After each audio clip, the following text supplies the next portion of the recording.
The rage overwhelmed me, and I closed my eyes and swung and felt the shovel in my hand connect with her skull, and she fell to the dirt, and oh God, there was a lot of blood, but it pulsed out onto the wet leaves, absorbed by the earth, and I watched her tremble and sputter out her last breath in a matter of seconds. I didn't mean to kill her, but after it happened, I wasn't sorry. Not for a long, long time. Chapter 2. Now. August 15th, 2019. The call came in shortly before midnight, as they mostly did. Huck slept like he was dead, but the buzzing phone gradually woke Hannah, first becoming part of a recurring dream. Hannah held a garden shovel. She was digging a hole, the dirt sifting over the metal, a feeling of dread deep in her chest, her shoulders aching.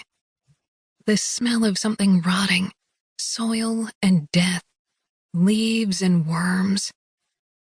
Then, suddenly, the spade was a cell phone. "Hannah Maloney?" the voice on the other end asked, soft and clipped. "Yes, hello?" She woke instantly, the number unfamiliar, a 607 exchange, New York, and she knew it all right away, like a vision.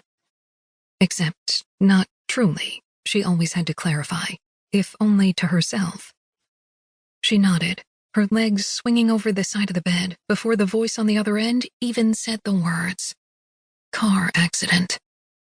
She shook Huck awake. "We have to go. I have to go." They didn't have a polite relationship. They had a bathroom door wide open while reading the obituaries aloud relationship. Huck felt at times like an appendage, firmly attached, essential. It was natural for her to wake him at the first hint of disaster.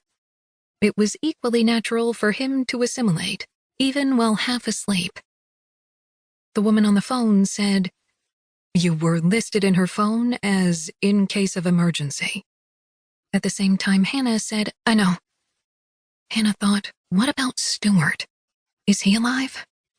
She asked the woman on the phone about Aunt Faye's husband. A beat of silence, the faint rustle of paperwork before she came back on the line. "There was only one person in the car, dear. Your Aunt Faye." "I'll be there as soon as I can." Hannah's voice, to her own ears, sounded breathless, like she'd run miles. Her brain ticked through a frantic to-do list. The phone to her ear, she looked for her sneakers under the bed, then in the closet. She motioned to Huck to get up, and he nodded. Rink, their Irish setter, stood alert at the panic in her voice. She patted his head, then stopped moving. "Does Uncle Stuart know? Does her husband know?" She imagined Uncle Stuart, what she'd seen in movies of people dying of cancer. Gaunt figures under bed sheets in dark rooms. Raspy breathing. She'd heard from her mother a year and a half ago that the cancer had spread. She assumed he was still alive, assumed she'd be informed if he wasn't. But who would have informed her? Her mother was dead, and Aunt Faye hadn't spoken to Hannah since she was 15. She imagined Uncle Stuart waking in the morning. No breakfast, no Faye, confused and hungry. "We will send an officer to the house," the woman said. "Is there a caretaker who has keys?" "No, Faye is the caretaker. There's a nurse who comes daily for meds. Or at least there used to be. I don't know what time, though." Hannah stuffed jeans and t-shirts into a bag. Huck was just standing up and flicked on a bedside lamp. She sat down, lightheaded. Too much, too fast. "How long will it take you to get here?" The woman's voice had softened, becoming kindly. "I'm in Virginia." She'd never driven to Rockwell from her new town. Their new town, as Huck gently reminded her every day. They were a they now. She stopped, took a few breaths. She wasn't alone anymore. If you were lucky, fiancés were built-in